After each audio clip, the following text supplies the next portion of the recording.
Hello and welcome back to another haul, and today is the last Saturday of April, so it's time for my April haul. Yes it is. Anyway, I have a lot this month. As you could probably see by the thumbnail, I got a series that I've been after for like 7 years, and I'm so happy that I finally found it for a good deal that I could actually buy it. And that is the complete series of Red River Volumes 1 to 28. I found this complete set on eBay for a very good price, and I just couldn't pass it up. I've been wanting to read this series forever, and I finally have it, and I'm so happy. So here we have, well, it's volume 1, and some of these are practically new. Other than some yellowing on the edges, these are practically new. So there's volume 1, volume 2,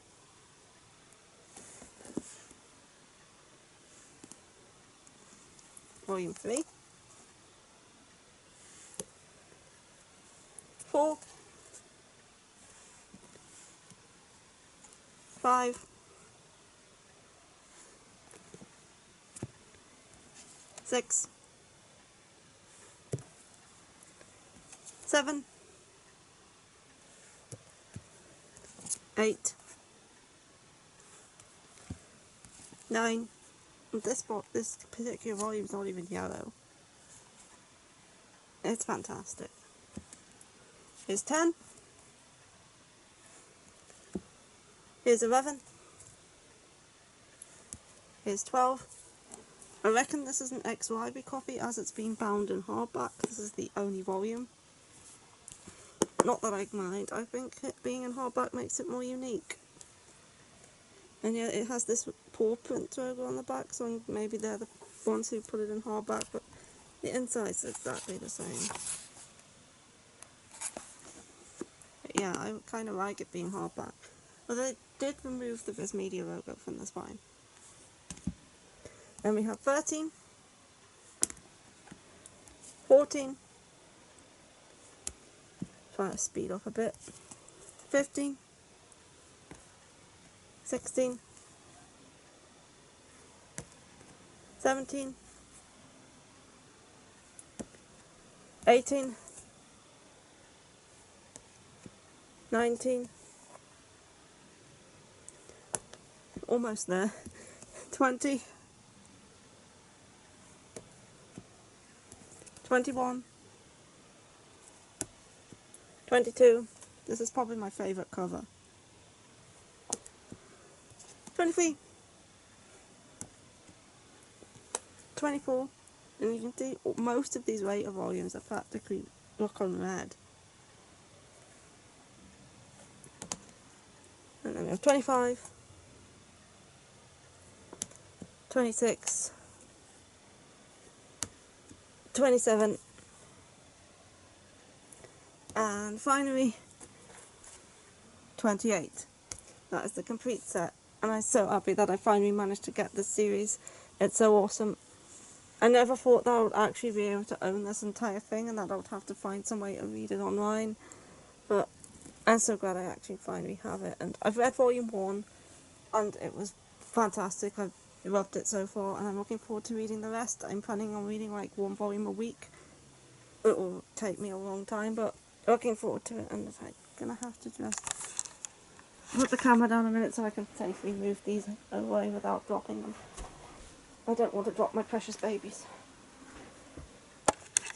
Okay, now we're going to get into the rest of the stack, which were the monthly releases for this month. Yep. Except for the bottom 4. Okay, first up I didn't even explain what Red River was about. Red River is a shoujo isekai from the 90s about a girl called Niori who gets transported into the ancient Hittite Empire, I think it's pronounced, in ancient Turkey, and she's brought there by a queen who wants to use her as a sacrifice so her son can take the throne instead of one of the older princes. And she is saved by Prince Kyle, who is the 3rd prince, and together she's now trying to find a way to get back home. Yeah, that's Red River. Now we have Changeboard Volume 1. This is the sequel to Sayonara game. I'm currently reading this one, as you can see. I'm enjoying it so far. I've just read the first chapter though. Yep. And then I have the most anticipated Dick Fight Island Volume 2. So looking forward to reading this one. I haven't read it yet. I've been reading each day I will use a random number generator and I'll read whatever number in the pile that chooses, so it hasn't selected this one yet, but I'm really looking forward to reading this. And there's quite a few arses on the back cover. Yeah, Dick Fight Island is like bizarre, wacky, and also really good. Just 8 men coming together to fight for the right to be king using their dicks. What more could you want? And I have another new BL that came out recently by Joan. I didn't even think they were still publishing. But this is Only the Flower Knows. This is about... I haven't actually read this one yet either. We have one sunny afternoon on the campus of their university, one rainy night at the train station, Aokara and Misaki's paths crossed, neither one knowing the other's name or anything about him. That was how everything began, though little by little that distance seems to be closing. It doesn't give that much of a description, but it should probably be good. Next we have Jack Flash and the Fairy Case Powers Volume 4. I have read this one, it was good. Although there was a chapter in the middle of this one here where they're fighting monster pizzas that are flying through the sky, which was kind of weird. They came out of her laptop. Yeah, I do think I'm enjoying this one more than Wizard's Brew now, because I found this one that when I haven't read a volume for a couple of months, Wizard's Brew, I completely forget who everyone is. I completely forget who they're working for, which company's what, who's an alchemist, who's a mage, and I kind of have to go back and skim the previous volumes. But with this, I kind of not as difficult to remember who the characters are and what they were doing. So yeah, I actually think I'm enjoying this over Wizard's Brew. It's an Ancient Mega Sprite spin-off, takes place in New York, and it's about a changeling who solves crime. Then we have the fantastic, brilliant, awesome Joan of the Dawn, Volume 34. Love this volume so much. It's the continuation of what the author calls the Yonhee journal arc, which is Suwon's mother. We go into her journal and find out all about the past and the Yona's parents, Suwon's parents, and everything that actually happened back then. It was such a good volume. And the ending too. I need the next one, which isn't actually out until like the 7th, the 15th of May over here. I am looking forward to it. And next I have Rosenblood Volume 2. This one was okay. It was kind of confusing at times, but the art's nice, and it's just like a trashy vampire story, and sometimes that's all you need. But we have Stella, whose carriage gets attacked, and she wakes up in this mansion surrounded by vampires, and then she becomes their maid. No questions asked, she's just like, alright, I'll be your maid. And yeah, and then stuff happens. As I said, it's not the best, but sometimes all you need is a bit of trashy vampire fiction. Next up, I have Mint Chocolate Volume 5. I do enjoy Mint Chocolate. I did enjoy this volume. It's a step-siblings romance, so if you're not into that, stay away from it. I'm fine as long as they didn't grow up together, which they didn't. They liked each other before becoming step-siblings. And I really like this one. Here we have, she finds out her mother's getting remarried, and the man she's remarrying has a son around about her age. Then she discovers that his son's actually in her class, and that she's the boy she had a crush on for a while. But yeah, it's good. Next up, I have one of my top 5 manga, Seraph at the End, Volume 23. Again, love Seraph at the End. This volume, the bit where they got drunk was kind of weird, but other than that, this was a good volume. We went into quite a bit of Shinra and Mahiru's backstory, though I already know quite a lot about Mahiru from reading the prequel novels, but this shines some more light on her and also on Shinra and what they went through as when they were younger. We also learned a bit more about the first, and I'm definitely looking forward to reading the next volume and what's being planned. So I just love Surf at the end. And then I have Inspector, Volume 15. Again, I absolutely love Inspector. It's a mystery series by Kiyoshi Odaya, who did like Four and Vampire and Spiral. But Inspector's so good. It's just yokai mysteries, like mysteries involving the supernatural, and Kodako solving them, and the way she comes to the conclusions, and sometimes she has to create false truths, and it's just so good. If you like mystery, I would highly recommend this one, especially if you like supernatural mystery. This one has a ghost giraffe. And also Rika returns in this one too.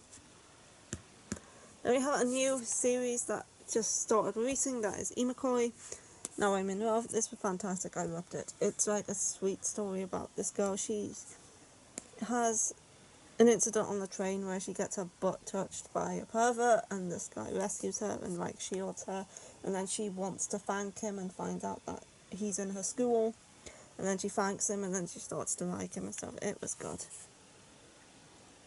I enjoyed it.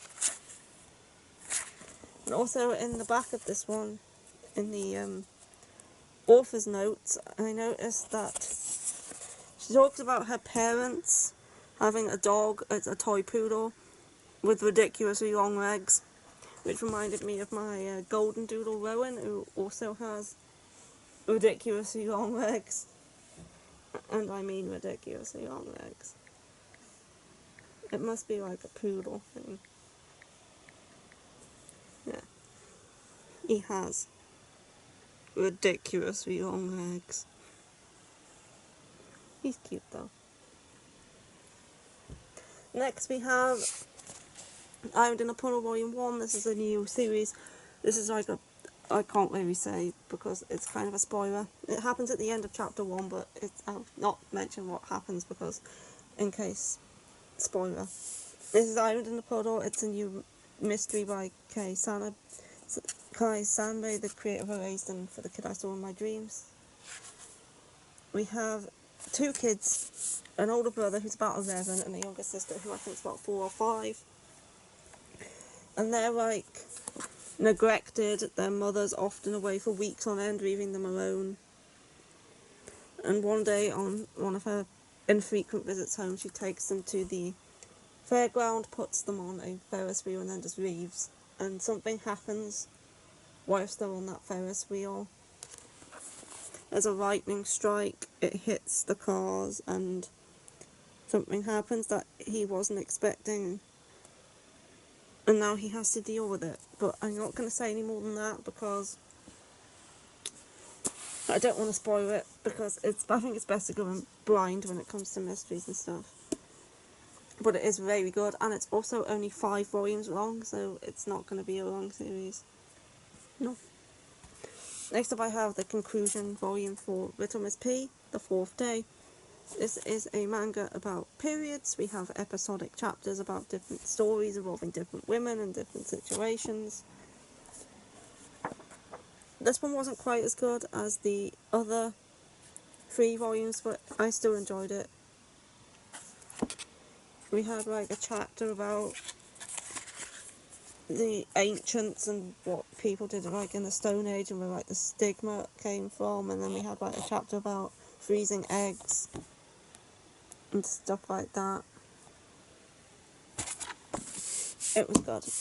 I'd say I think the other 3 volumes were better, but this one was also good. I don't think it needs this parental advisory sticker, though. There is nothing very sexual or anything like that in this volume, unlike the 3rd one. So I don't think it actually needed that. Anyway, next up we have Cade in the Mirror and Other Tales. This one's heavy. There's good paper quality in this thing. This is the new short story collection by Takahashi, where it's collecting some of her short stories. I really like this one. You also have like a autobiographical story in the back about her friendship with another manga creator, the guy who wrote Cross Game, I think. Yeah, we have Kane the Mirror. Then we have Lovely Flower, With Cat, Revenge Doll, The Store Has 1,000 Faces, and My Sweet Sunday. I really like the one about the flowers, and I like the first one too. I also like Revenge Doll, and With Cat was good, and this was probably my least favourite one, but it was still alright. This also has some colour pages in it. It was very good. I recommend it if you like Rumiko Takahashi stuff. Next up I have Penguin and House Volume 1. This is a new slice of life, kind of comedy-ish series about a penguin who lives with this college student, and this penguin like does all the housework and all the chores and feeds him, but he doesn't get the appreciation he deserves, and he's always getting annoyed. So he will like cook his own steak and spend all day getting it prepared and lovingly crafting it, and then his owner will come home and just like, oh, I ate when I was out. Yeah, he's just a very underappreciated penguin. It's a cute penguin. If you like slice of life with cute animals, give this one a go. I don't know how long I'll be continuing this one for, because episodic series like this, which is just like cute episodic chapters, a bit like Way of the House Husband and stuff like that, I don't tend to enjoy for too long. It can kind of get repetitive after a while, so if the series goes on for like more than 5 volumes, I don't know if I'll be finishing it. But it was cute. Next I have Something's Wrong With Us Volume 7. I absolutely loved this volume. This volume was fantastic. And it took like a year for it to come out. But I'm so happy it finally did. And the next volume is starting part 2, and I'm so looking forward to it. I've actually ordered volume 8, it's on its way. There's Something's Wrong With Us as a Josei series. We need more Josei series published in English, and this is like a good example of why this is fantastic. We have Mao, who when she was a child, she worked at this patissiere with Tsubaki's parents, and her mother was accused of murdering his father, but she was innocent, and years later she sent Mao a message saying, I'm innocent, it wasn't me. So she's gone to this patissiere and pretending that she wants to become his wife in order to find out the truth of what actually happened there when she was a child. And it's so good. And the proprietors, I really can't stand the proprietors. Reverie Matsunaga-san, Volume 10. This is the penultimate volume. I think you sure 11's the last one, which will be another completed series. I love completing series. Yep, Reverie Matsunaga. I do enjoy this one. It's a boarding house romance. It's also an age gap. Next I have I Am Brew in Pain and Fragile. I have not read this. It's a light novel. This is the same author as Pancreas, and I had that same dream again. It's Yorusuno. I love his stuff, so whenever he releases something, I will pick it up. But yeah, this is a coming-of-age story about 2 college students who have to leave their childhood behind and start to realise that they'll need to grow up. We have the back. 2 young people in their first year of university, drawn to each other's passion, establish a secret society to pursue those ideals, but as time passes, the demands of a world that isn't kind to dreamers threatens to force them apart, filling the space between them with shattered hopes and the fallout of lies. A tender, tragic tale about growing past pain and the cruelty of youth by a good author, Yorusuno. Now, I really like Yorusuno is like the types of like novels that I enjoy. They're not like long isekais or like shonen rom-coms, but they're just one-shots, and they're all very good. I haven't read this one yet, but I do really enjoy stuff. Next I have Beauty and the Beast of Paradise Lost Volume 4. Again, I haven't read this one yet, but I've been loving this series. It's Kariyuki, the Queen of Gothic Shoujo, and I picked up another one of her series this month because I found it very cheap. And I definitely do want to get into more of her stuff. Yeah, this is a retelling of Beauty and the Beast. It's obviously darker and the art's so good. It's very good. We have Belle. And Belle's mother had her face stolen and now she's like in the Beast's castle. Like looking for her mother and stuff. It's good. And next up I have my most anticipated manga of the year, which was Alice in Borderland Volume 1. I loved the live action for this. I know this first volume, this is a 2-in-1. The first volume in this was completely different to what was in the live action. The first game was completely different and all that. The second volume was a lot closer to what was in the live action. I still really enjoyed this, although I think I preferred the game that they did in the live action over the game they did in the first volume of this, but it's still a very fantastic survival series. And I think I'm probably one of the only people who was not disappointed to find out that this was in paperback. I'm not really bothered. But yeah, we have a 18-year-old boy called Arasu, and he's like, he doesn't feel like he fits in, and he's having trouble like finding motivation for like to do anything, and he's always been compared to his younger brother who's a lot better than him, and one day him and his two friends witness these fireworks and end up transported to a place called Borderland, where in order to survive they have to play these games and get visa points, because once those visa points run out they get like lasered through the head. So they're trying to find a way to get back out of Borderland whilst playing these like sadistic murderous games in order to survive and be able to stay there. It's very good. If you have seen the live action, it is kind of different at first. Still good though. And next up, there's 2 series left. I have Orochi by Kazuo Umezu. This is a new series. Well, it's not a new series, it's a re-release of an old series in like this hardcover edition, which is very nice. And this is, I think, what inspired Junji Ito to write Tomei. I know he was inspired a lot by Kazuo Umezu, and the concept seems kind of similar. But we have Orochi. I haven't read this one yet. But we have Orochi, who's a mysterious woman, and she slithers her way into people's lives and ends up ruining them, I guess. I'm looking forward to it. And last up, I have another thing by Kariyuki. I have Demon from Afar, volumes 1 to 4.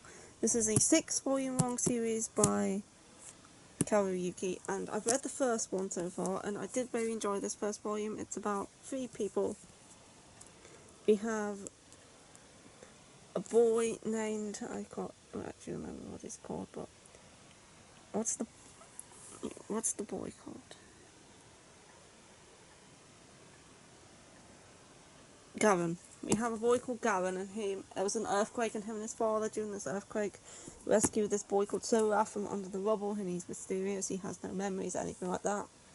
Anyway, he joins the family, and then him, Gavin, and this girl here, not this girl, that's a different girl, Kira, who is Gavin's fiance, the 3 of them kind of become friends, but then some stuff's happening, and Sora's starting to like discover some truths of what's actually going on in this household and what Kira's purpose actually is, and then something happens which starts to tear them apart, and there's like demons, there's summoning rituals, stuff like that. This first volume was really good. And I also found this on eBay for like £5. So £5 for all of these volumes.